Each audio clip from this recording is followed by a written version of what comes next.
Hi, I'm Damon Frank, and you're listening to The Recovered Life Show, and this is an episode of How I Did It. Every episode, I talk with someone in recovery about how they've been able to stay sober. We dive into what their life in addiction was like and what their life in sobriety is like now. Remember, addiction is a life-threatening condition, and the information in this episode is provided as a resource only and is not to be used or relied on for any diagnostic or treatment purposes. This is not a substitute when professional diagnosis or treatment is needed. Now, let's jump into the discussion and find out how they did it. I'd like to welcome you to the show. Why don't we start out by introducing yourself? Tell us your name, what addiction you suffer from, and how long you've been sober. Hi, my name is Stephanie. I've been sober for 5 years, and I was addicted to opiate pain medication, which ultimately ended with IV use of heroin. I did suffer at one time prior in my life with alcohol, but at that time, I didn't really think it was a problem, although I did stop, and I think I just replaced it with the opiates. So when you look back, when was the first time that you noticed a problem? I started to really realize that I had a problem when that's all I wanted to do was to be high, and I got so addicted to the IV use that if I didn't have any heroin and I was dope sick, I would inject water into my veins just because the psychological effect, it made me feel just a tiny bit better. I started selling all of my jewelry. I would pawn it and then get it back, and then pawn it, get it back, and then ultimately I wasn't able to get it back. I was selling stuff and making money, and the money would just go right back into purchasing. My bills fell behind. I sold my car. I was having a problem paying rent. I was shoplifting. I mean, I was hanging out with people, and some of them were young, like in their 20s, and I would ask them, how long have you been addicted to pills? And they would tell me, oh, since I was 15. And I said, have you ever been off of them? And they would tell me no.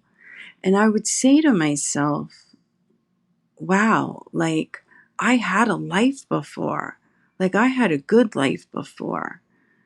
You know, I have a chance to like stop this. But then the committee would, chime in and say, no, you love it so much, don't stop. But that was really sad. And then I would run into people, in rehab also that were young. And yeah, but the shoplifting was like this ring. We all would, steal things and then return them and get the money back. And then, some of these young ones were like teaching me things to do, and then I was doing them. I mean, it was insane. And I look back on it now and I'm like, I can't believe that I was a Girl Scout leader at one time. And look at me now. So tell us a little bit about your life growing up. Did you have members of your family that suffered from addiction? Did you identify early on that maybe you were different from your friends and people around you? Maybe you can share a story or an experience or a memory with us about your childhood. And I finally met somebody else, and we got married. Also, at that time, I had a big lawsuit from my car accident, and my lawsuit settled. I was about 20 years old, 19 or 20. And, $500,000 after the lawyer fee. There was, a nice little amount for me when I was 19. So I was off to the races. But I didn't abuse until later on in life. I would love it if you could share with us what happened. What happened to your life as a result of addiction? What did your life become? And how did you live your life day to day? Well, my life became unmanageable. I was grieving my son's death.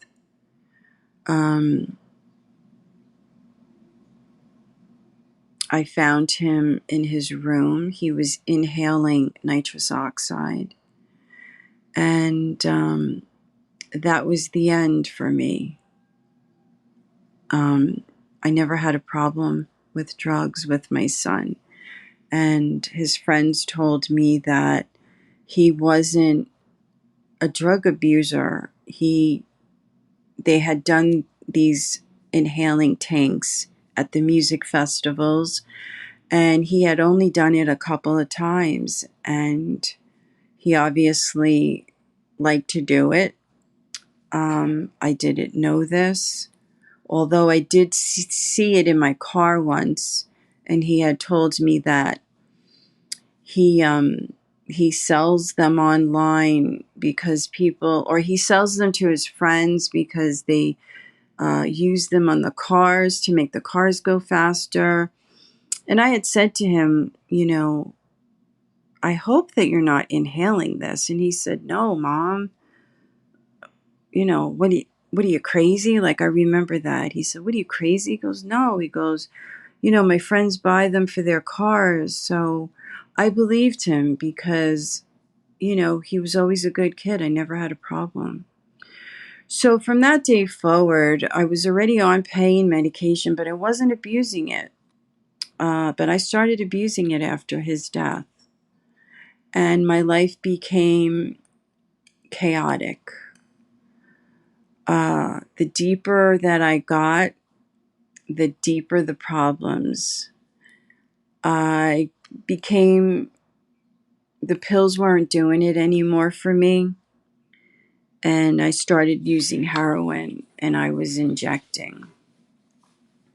And that became every day. All my money was going towards that. I was shoplifting, selling things, buying things. It was insane. My life was crazy. All I did was hang around people that were using, dealing. I witnessed so many people overdose in my car, in my house. That was so traumatizing for me because I never saw that. I remember hanging out in drug dealer homes. I mean, I used to be a cookie mom with the Girl Scouts. And here I am in trap houses. It was insane. Ultimately, my rents weren't getting paid. I had to have help paying my rent. All my money went to drugs. My mom, rest in peace, she was always there for me. I mean, you could say codependent, but we lived together, so it wasn't like she could tell me to leave or I could tell her to leave. I couldn't do that. But yeah, my life became chaotic. I eventually sold all of my jewelry, anything that was of value. And my day-to-day life was waking up, getting high, shoplifting if I didn't have any money. I also was with a boyfriend that also we both used together. So we had a very codependent relationship that was also very toxic. And basically, we were hustling for money. If my money ran out, we used his money. And when his money ran out, I would go shoplifting. So let's go back to your bottom with addiction. What was going through your head the day that you decided to get sober? Did you make a decision? Was it challenging? Tell us what you were feeling and why ultimately you made that decision to try to get sober. Well, after 10 years of this lifestyle, 6 of those 10 years was really bad. Things were starting to get really bad. I was probably becoming dope sick more in a month than using. I never left the house only to do, things to get money. I had the dealer come to my house every day. So I really didn't have to leave. And it wasn't working anymore. My rent fell really behind, and I had my mother living, we were living together, and I started to think, I can't have my mother living. This is not fair to her. It's not fair to me. And I was feeling that for a long time, probably about 8 months before I got clean. I tried rehab twice, and I did a detox once within the last 2 years before I got clean. And both times, I think it didn't last maybe 3 days after I got out, all 3 times. It took 3 days and I was back to using again because I wasn't working a program. There was no accountability. I remember the week before I got clean, I had called up the hospital to detox because I couldn't take it anymore. I was so sick. It was a week, and my body was I was done. I couldn't do it anymore. And I kept saying to myself, that's it. I got to stop. And after being, 3 times trying in rehabs, I was just starting to get that feeling of I'm going to do it this time. And I remember always saying to my boyfriend, I said, because he was in and out of rehabs all the time, more than I was. And I said, the next time I'm going to do it. We were not together at this point anymore. I think he had left and gone to rehab. We were just not good for each other. And I had called up the hospital and I wanted to go detox. And they said that they were full, there were no beds, to keep calling every day. So I kept calling every day and they were full. And then one day, like the next day, I opened up my Facebook and I saw I guess it was an advertisement from a local, it was a private methadone clinic. And I had tried, I think, 2-3 years prior to that, to getting into there. And they didn't take insurance. And of course, I'm not going to spend $15 a day when I'm spending $100 getting high. I'm not going to shoplift for the methadone clinic. Like, that's how I was thinking. So I had crossed that off my list. But they were saying that because of COVID, they were giving grants and they had a lot of money for grants. And if you qualified, it would be free. So that day I called them up and I made an appointment for, I think, like 2 days later. And I made a plan in my head. I said, I'm going to call the hospital tomorrow. If there's no beds, then I'm going to go to the methadone clinic. If they have a bed, I'll go to the detox. So I had these two things. Those were my options.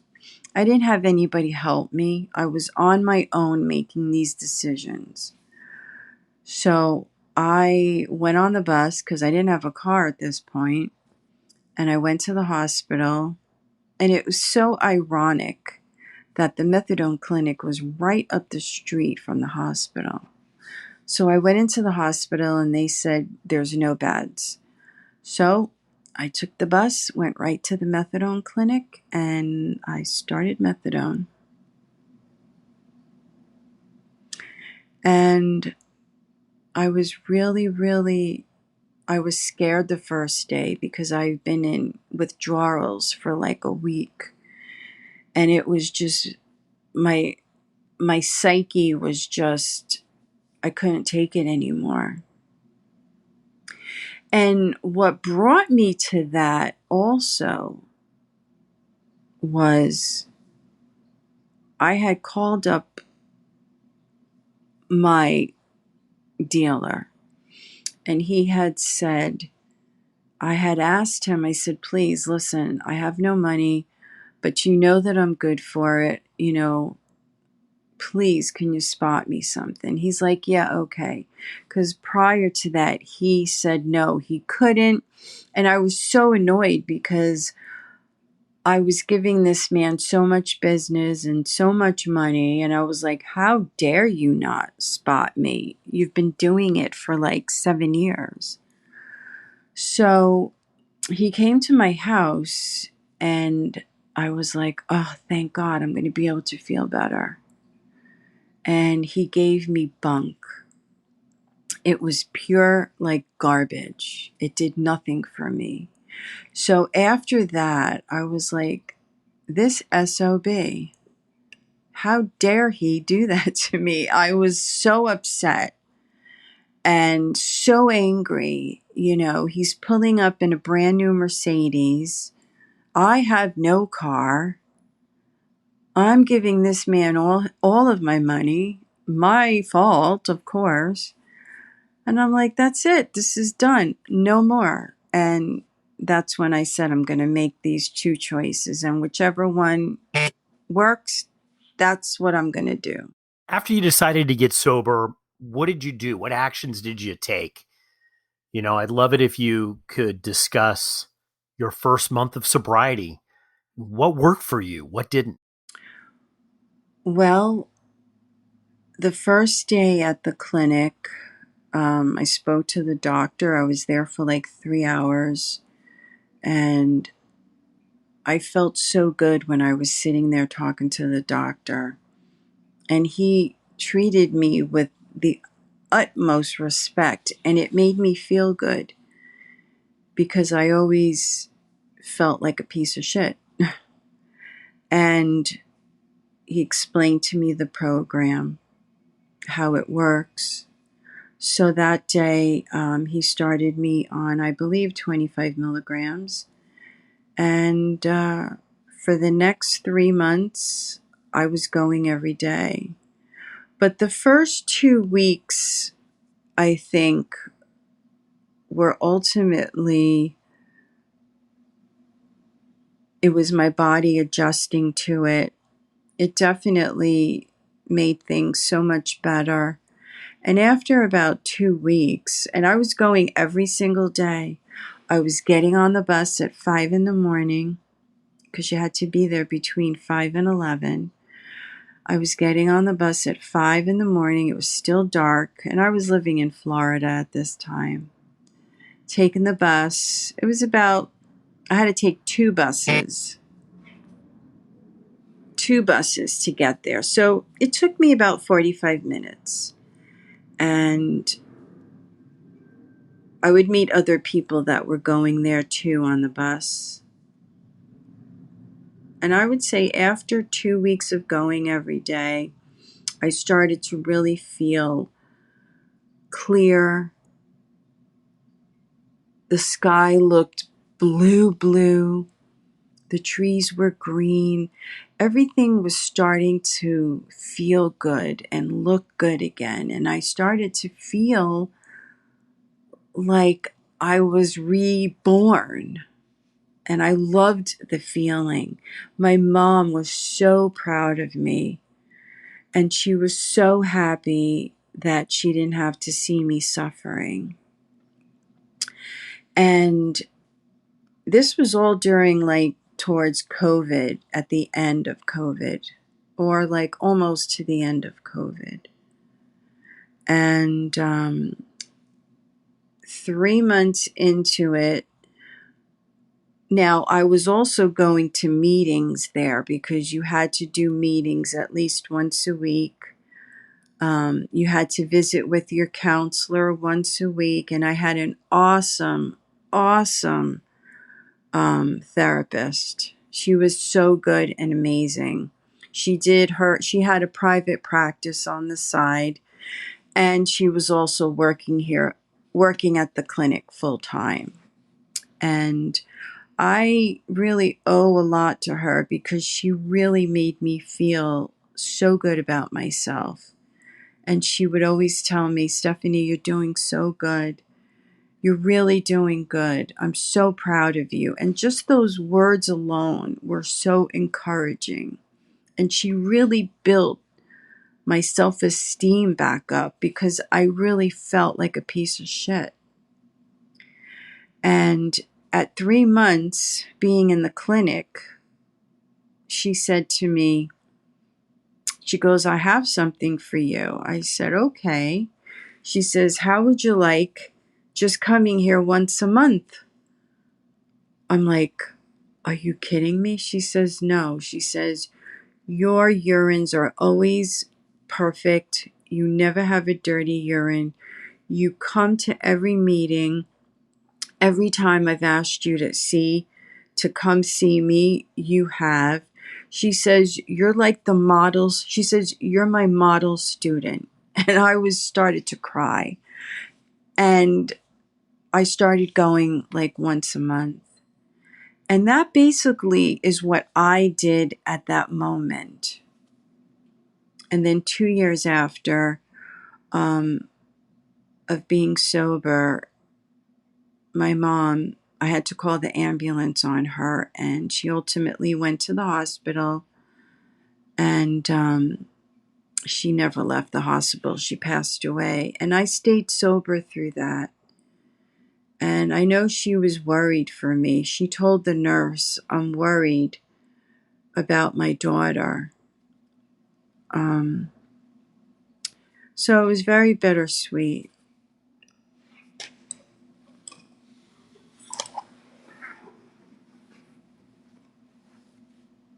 So, what's it like now? Now that you're sober, tell us some things that have happened as a result of you being in recovery. Now comes the good part. After my mom passed away, I had a lot of thinking to do. I was living in Florida for 30 years now, and I was always wanting to go back to Maine because I had lived in Maine when I was first married for 5 years, and it was my happy place. I loved it. And when I went to Florida, it was supposed to be temporary, but it wound up being 30 years. So I started to make plans. I put my name on a waiting list for an apartment up in Maine. And I figured I would wait until that came through because it was going to be the best thing that could happen. In the meantime, a friend of mine had said, why don't you come up to my house in Saratoga Springs, New York, and you could stay with us. We have an apartment over the garage. You don't have to pay anything. Just get yourself, together. And when the apartment comes ready, you could just move to Maine from there. So I said, okay, great. Now, this person was a friend that I grew up with, and she also suffered from addiction. But at that time, she had lied to me and told me that she was clean and sober. And we were really only talking over the phone for the last 5 years. I saw her once. She had came to Florida to visit her in-laws, but I did not see any, she hid it very well. So I said, okay, that's great. So in November of 2022, she came down to Florida a week before. In the meantime, I bought a car. A friend of mine worked at a dealer, and he gave me, so-called good deal, but it's wound up to be an expensive deal for me. But I was very grateful that I was able to get a car.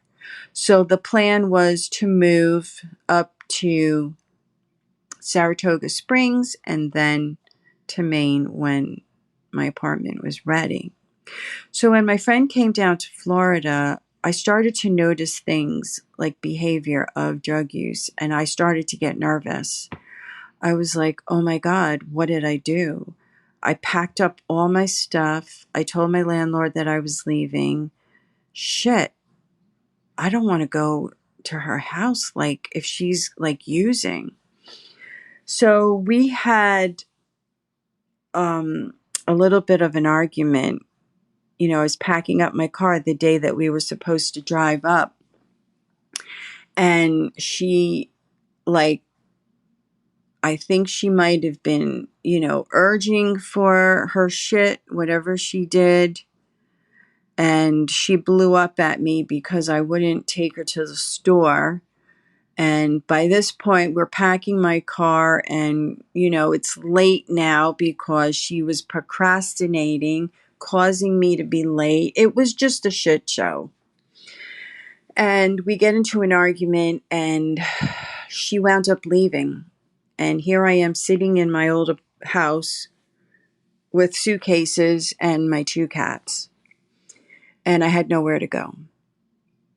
She left. I spoke to a friend of mine who was a mutual friend. And he said, Stephanie, don't you know? She's still using. So that was it. It wasn't meant to be. It didn't happen. The universe was taking over my life. Because at this point, everything that has happened has been amazing. So I go to a hotel for 2 weeks. I get a call from a friend that I had not seen in a couple of years. She said, hey, what's going on? What are you doing? I told her my situation. She said, hold on, I'll call you back. She calls me back and she says, listen, I have a friend. His uncle is an elderly man. He needs someone take care of the house. You have your own bedroom. He lives in a huge home. He's a millionaire. Let me know if you want the job. I said, I'll take it. So I stayed in Florida for another year. And then my apartment came available. And I made arrangements. I told him, listen, this is what happened. And he was very happy for me, although he was sad that he was losing me as a caretaker because, I did an amazing job, I have to say. And He actually wound up going into the hospital. I had left and drove up to Maine with my cat. I only had one at this time. And everything that I planned after being sober, everything that planned out worked. Even when my friend left me with my suitcases sitting in my empty house, that happened for a reason. It was the universe telling me, you can't go up there. She's not healthy. You're not going to be good up there. I really feel that everything was meant to happen. So, as I'm talking to you, telling you my story, I am sitting in my apartment in Maine. I have my car. I have my great little apartment. I have a little part-time job, and life has been magnificent. The only thing is that my daughter and I had a little falling out way before my addiction started. Still haven't been talking. It's been about 15 years. But I'm working on that little by little. But I'm still on methadone, but I've been tapering for the last 2 years. I started from 100 milligrams. I'm down to 10 milligrams. And if it wasn't for the methadone program for me, I don't think I would have been able to do this. You know, I suffer from PTSD. I have PBD and bipolar. Terrible, terrible anxiety. You know, but with all those things, I am taking care of myself. I go to my doctors. Oh, and also, I have had cancer since I've been sober twice, and I went through those situations. I've been taking care of myself. The whole time I was using, I never took care of myself. I never went to the doctors. But life is beautiful now. I miss my son, but he's with me. He's with me all the time. And I believe that he's been my angel. And sorry, I'm getting a little emotional. I couldn't have been more happy. And I'm so proud of myself. I am so proud of myself. Everything that I planned and everything that I planned to happen has happened. And it's all because of my sobriety and doing the right thing and being connected with other sober people. I keep my circle extremely small, like almost tiny. And even friends that I've had for years that are gaslighting, I don't really socialize with them because I have seen so much behavior and learned about so many things since I've been sober. I really feel that I know who I am.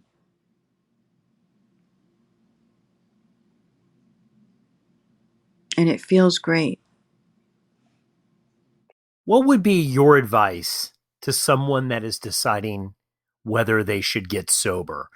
Someone might be listening to this right now and they're on the fence about if they can do it. Should they get sober? Should they try? Maybe they've tried and it hasn't worked. What advice would you give to them? I would say to somebody that's on the fence about getting sober, just ask yourself questions. Do I want to still be living this way? And if you're certainly asking yourself questions, or thinking about getting sober, then obviously you know that you have a problem. If you want to get back to a healthier you, then the only way to get to that point is to get sober, to be clean and sober, off drugs, off alcohol, whatever your drug of choice is. But make that decision. Don't think about the obstacles, because it will only keep you running like in a hamster wheel. I did that to myself for a long time. What about this? What about that? You need to get yourself better. You need to save your life, because that's what it's about. It's saving your life. And I promise you, you won't regret it. The feeling that you will have when you look back will be so joyful. You will be so proud of yourself, because I know you can do it. You just have to do the work and make that decision. Make that decision. Jump in and just do it. Save your life. Hey, if you like this episode, think about supporting us by becoming a Recovered Life Plus member. At Recovered Life TV, we're not just delivering premium recovery resources, we're empowering you with the knowledge and tools that make a real difference in the quality of your recovery. By subscribing, you gain access to ad-free content, expert insights, exclusive video and audio segments, special projects, plus so much more, all while supporting our mission to spread the recovery message far and wide. Whether you're seeking to deepen your understanding or stay updated on the latest addiction and mental health recovery trends, Recovered Life Plus is for you. Subscribe now and start living your best recovered life. Just go to recoveredlife.tv and become a Plus member today.